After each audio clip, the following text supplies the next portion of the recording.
বংশাল আসলাম sticker নিয়ে কথা বলতেছি। সজীব বাইক স্টিকার্স, তারা মোটামুটি ভালো ফেমাস। 2025 শুধু এই 2 পার্ট, আর যদি যেটাও করাই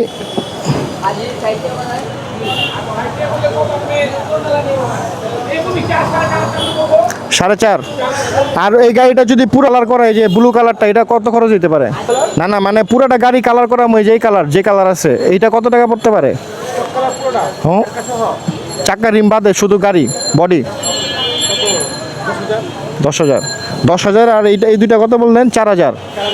4,500, 14,500। সময় কেমন লাগতে পারে? 3-4 দিন। তাই শিডিউল নিয়ে আসতে হইব নাকি যে কোনো সময় আসলে হইব? ফোন দেয়া, কার্ডটা দেন আমার একটু। 5 দিন না, অনেক লং টাইম আছে। এখন বংশালে যে জায়গাতে হচ্ছে আপনার বাইকের বডিগুলো কালার করা হয়, পার্টসগুলো যে কালার করা হয়, তো এখানে আসলাম আমার গাড়িটা কালার করতে। বাইক কালার পয়েন্ট এই জায়গার নাম হচ্ছে আপনার, এটা হচ্ছে আপনার কত তলার উপরে?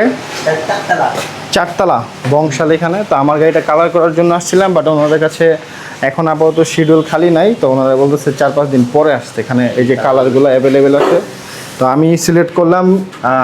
এখন বলবো না, গাড়িটা কালার শেষ হোক তারপর বলবো। তো এখন তো দেওয়া যাবে না, মোটামুটি আরও 1 সপ্তাহ সময় লাগবে। 3 দিন পর আসলে আরও 4 দিন পর ডেলিভারি পাবো। চলো। হ্যাঁ, লাইট জ্বলে। কি হয়েছে? গাড়ি এনে রাখছে দেখতে কি হয়েছে?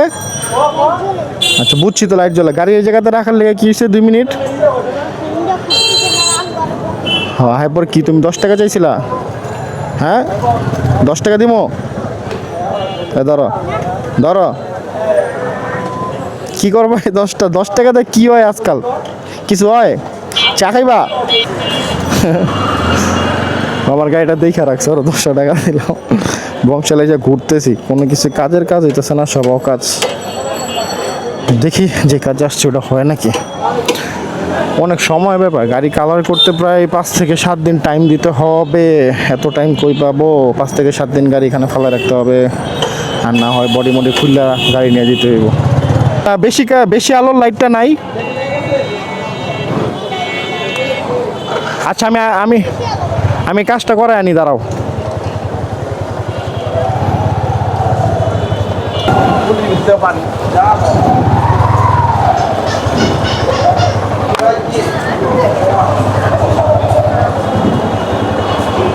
এইসব জায়গাতে গাড়ি ঢোকানোর ক্ষমতা আমার নাই, ওরাই ঢোকাক। এই বেশ তো কাজ করে না লাইটই, মানে একবার এখন ওই যে ইন্দো হয়ে আছে, ইন্দো।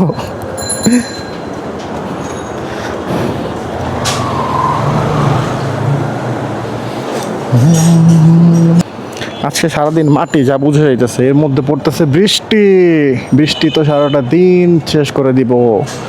এর মধ্যে একা একা এই জায়গাতে বসে থাকা, গাড়ি ঠিক করতে আসা, গ্যারেজে বসে থাকা, পুরাই বোরিং একটা ডে। এর মধ্যে আমার ফোনের চার্জ আছে 20%, এই জন্য এটা তো আরও অনেক খারাপ বিষয়। এখন মোটামুটি পুরো বংশাল ঘুরে এই ভাইয়ের এই দোকানের মধ্যে একটু কম টাকাতে আমরা প্রোডাক্ট পাইলাম। ভাই, আপনার দোকানের ঠিকানাটা কোন জায়গায়? এটা হলো আপনার আসিয়া কমপ্লেক্স 100, বংশাল রোড, ঢাকা। আচ্ছা, ভাইয়ের এই দোকানে আমরা মোটামুটি বংশালের সব দোকান থেকে একটু কমে নিতে পারলাম আর কি। তো যারা আসবেন ভাইয়ের দোকানে আসতে পারেন। আর আমার সাথে তো এই ছোটো ছিল, ছোটো ঘুরে আমার মনে করেন যে সব কিছু চিনাইতেছে, কোন জায়গাতে কয় টাকা কম পাইতেছি সব, মানে কী নিলাম আর কী কত কমে পাইছি নারায়ণগঞ্জ থেকে, আমাদের এগুলো সব কিছু ধারণা দিয়ে দিব। তো এখন আগে যাই, যেখানে এগুলো ইনস্টল করবো এখানে যাই। তবে কার্বনের যে কাজটা আজকে করতে চেয়েছিলাম, এটা আজকে করতে পারলাম না, কারণ কার্বনের শিডিউল হচ্ছে যে জায়গাতে রং করাবো কালার করে, ওইখানে শিডিউলটা নাই। তারা 3 দিন পরে আসতে বলছে। এই একটা কাজই আমার আজকে হইলো না, বাকি সব কিছু নিয়ে নিছি। এখন এগুলো ইনস্টলেশন করব। আর নারায়ণগঞ্জ থেকে বংশালে কত কমে পাইলাম এটা ধারণা সবাইকে দিব অবশ্যই। মোটামুটি নারায়ণগঞ্জ থেকে অনেকটা কমই আমরা এই জায়গাতে অনেক কিছু কিনতে পারছি। যেমন হচ্ছে হ্যান্ডেল কিনলাম। আমার হ্যান্ডেলটা কিছুদিন আগে ওই গাড়ির নিচে কুকুর এসে পড়ছিল, তো আমি গাড়ি নিয়ে পড়ে গেছিলাম, পরে আমার হ্যান্ডেলটা বাঁকা হয়ে যায়। তো হ্যান্ডেলটা কিনলাম, 2টা হ্যান্ডেল এখানে পড়ছে 1650 টাকা। নারায়ণগঞ্জে হ্যান্ডেলের দাম চাচ্ছিল 2400 টাকা, 2300 টাকা। তো মোটামুটি অনেকটা কমে পেলাম না। আবার অরিজিনালটাই কিনছি, হচ্ছে যেটা স্টকেরটা সেটা। তারপর হচ্ছে এই যে আমরা হচ্ছে একটা, এটা কি বলে, এটার নাম জানি কি, এই যেটা যেটা নিলাম টেল টেডি নিলাম আমরা কত 900 টাকা দিয়ে না। এটা মোটামুটি আমরা নারায়ণগঞ্জে টেল টেডি যেটা বলে, এটা হচ্ছে নারায়ণগঞ্জে মনে হয় 1400 সামথিং এরকম দাম চাওয়া হয়েছিল, এখান থেকে 900 টাকা দিয়ে নিলাম। তারপর তো এই যে ইন্ডিকেটার নিলাম, ইন্ডিকেটার হচ্ছে এটা সামনের, এটা নিচে কত 300 টাকা। আরেকটা নিলাম ওই যে ওইটার দাম পড়ছে হচ্ছে 200 টাকা। তারপর আর কি কিনলাম, আর হচ্ছে ওই যে কার্বন করে এতে নিয়েছিলাম ড্যাশবোর্ড, ওটা আজকে হবে না। তারপরে হচ্ছে এই যে নিলাম, এটা যেন কি টায়ার গার্ড নিলাম হচ্ছে কার্বনের 500 টাকা দিয়ে। এটা মোটামুটি 800 থেকে 900 টাকা আমাদের নারায়ণগঞ্জ, মোটামুটি অনেক টাকাই সেভ হয়েছে। যে এটা খুলে ফেলছি, জানি না ঠিক হয়েছে কিনা, অনেকে ছাপটি বলতে পারে, বাট এটা হচ্ছে খোলার কারণ আছে, এটা রিজন আছে, এই জন্য খুললাম। কারণ এটা খোলার রিজনটা হচ্ছে কি আমি বলি, নর্মালি বেশিরভাগ অটো ড্রাইভাররাই সেখানে মাইরা দেয়, এটা ভেঙে যায় 2 দিন পর পর। এই নেটের 3টা চেঞ্জ করছে, এইবার চিন্তা করছে যে এইবার আর এইটা লাগাবো না, এবার একবার এটা সরাই ফেলবো। তো ওইটা সরাই যে ওইটা লাগাইতেছি, একমাত্র এইটাই রিজন, আর কোনো রিজন না।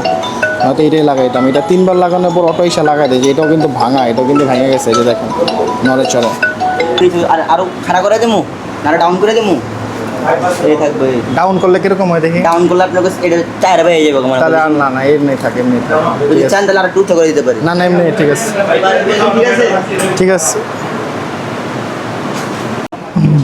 আর এই বাইক গ্যারেজে মোটামুটি ওর কাজ অনেক ভালো, ও খুব মন দিয়ে আমার কাজগুলো করতেছে। যে এখন হ্যান্ডেলটা চেঞ্জ করতেছে, এই জায়গাতে এটা ইনস্টল করা শেষ হয়ে গেছে এখন। তারপর কাদার জন্য এটা লাগাইলাম যেন কাদা না উঠে উপরে, আর এখন হ্যান্ডেলটা চেঞ্জ করতেছে। ও খুব সুন্দর নিখুঁতভাবে কাজ করতেছে। এটা হচ্ছে বংশাল আরিফ ভাই গ্যারেজ, এটার নাম হচ্ছে, ও যে উনি কাজ করতেছে, উনি যে মেন মালিক আরিফ ভাই। তো মোটামুটি সকালে আমার কাজটা ধরছে, এখন মোটামুটি কয়টা বাজে, এখন বাজে 5টা 13। সেই যে সকালেও আমার 12টা বাজে না 11:30 বাজে কাজটা ধরছে, এখন পর্যন্ত আমার বাইকের পিছনে কাজ করতেছে। আর অন্য গ্যারেজের মধ্যে গেলে কি হয়, এটা রাইখা ওইটা ধরবো, ওইটা রাইখা ওইটা ধরবো, ঠিক আছে, মানে একবারে একটা কাজ শেষ করে দিব না। মানে আমাদের নারায়ণগঞ্জে যে জিনিসটা হয়, আর নাট যেগুলো খোলা হয় বাইকে, যে নাটগুলো থাকে, ওরা 10টা নাট খুললে 6টা নাট লাগাই দেয়, বাকি 4টা নাট লাগাই দেয় না। আমরাও দেখি না, আমরা বের হয়ে যাই, পরে যেয়ে দেখি যে নাট এই জায়গাতে নাই একটা, ওই জায়গাতে নাই একটা, পরে গাড়ি যখন চালায় তখন টাং শব্দ হয়। এই হচ্ছে সমস্যাটা, বুঝতে পারছেন? মানে ভালো জায়গাতে গেলে ভালো কাজ পাওয়া যায় অবশ্যই। নারায়ণগঞ্জে যতবার কাজ করেছি, একটা কাজেরও ভালো কোনো রেসপন্স পাই নাই। ওরা কোনো রকম দিরিম কাজ করে কাস্টমার বিদায় করে দেয়, টাকা নিয়ে, এই পরে আবার যেতে হয়, মানে একই কাজের জন্য 2-3বার যেতে হয় আর কি। এই হচ্ছে সমস্যা। আমার একটা জিনিস ভালো লাগছে যে ও সকাল 11:30 বাজে ধরছে, এখন বাজে হচ্ছে 5টা 14। ও আমার সাথে আগে 1 ঘন্টা শপিং করছে, যা যা কিনতে হয়েছে সব কিছু কম দামে কিনে দিছে, তারপর এটার কাজ ধরছে। এই যে ধরছে বান্দা লাগে গেছে। ওই তুমি দুপুরে খাওয়া দাওয়া করছো? কখন খাবা তেলে? 5টা তো বাজে। গাড়ি কমপ্লিট করে এটা কোনো কথা নাকি? খাইয়া আসো না তো আমি বসি, সমস্যা নাই। না, গাড়ি কমপ্লিট করে যে গাড়ি কাজ দিলে 5টা বাজে তো সময় লাগবে না, করতে সময় লাগবে না। আচ্ছা, তাহলে আস্তে আস্তে বল। এবার কাজ বুঝতে পারছেন, মানে গাড়ির কাজ শেষ করে তারপর খাইবো, এর আগে খাবে না। গাড়ির কাজ শেষ করবো, তারপর খাওয়া দাওয়া করবো, এর আগে খাওয়া দাওয়া করবো না। কাজ ভালো লাগতেছে আমার অনেক, এরপর কোথাও যাওয়া লাগবে না, এখানে আসতে হবে। ভাই টপ কত উঠছিল এটার? বিগবোর্ড ছাড়াই বিগবোর্ড করলে কত উঠবো? সিডিআই চেঞ্জ করছে, ধরাই যাবে না। দেখছো আরো কি ইনস্টল করতেছে। তুমি কবে করবা? এটা কত নিছে ভাই? জ্ঞানমা ঢাকায় সব জিনিস দেখা যায় ভাই, অন্য সব জায়গাতে নাই। সকাল 12টা থেকে কাজ চালু করলাম, আর এই যে এখন মাত্র শেষ হচ্ছে। কটা বাজে এখন? 8টা 33 নাকি? সারাদিন একটা না, ও নিজে সারাটা দিনে একটা বাইকের পিছনে খাটলো। এখন মোটামুটি কাজ শেষ, তো আর কিছু বাকি আছে, মনে হয় আধা ঘন্টা লাগতে পারে। এখন জাস্ট ফিটিং হচ্ছে। সকাল 12:30 থেকে রাতের 8টা 34। আর এই যে আমার সাথে লোকের অবস্থা অর্ধেক মরে গেছে, ঠিক আছে।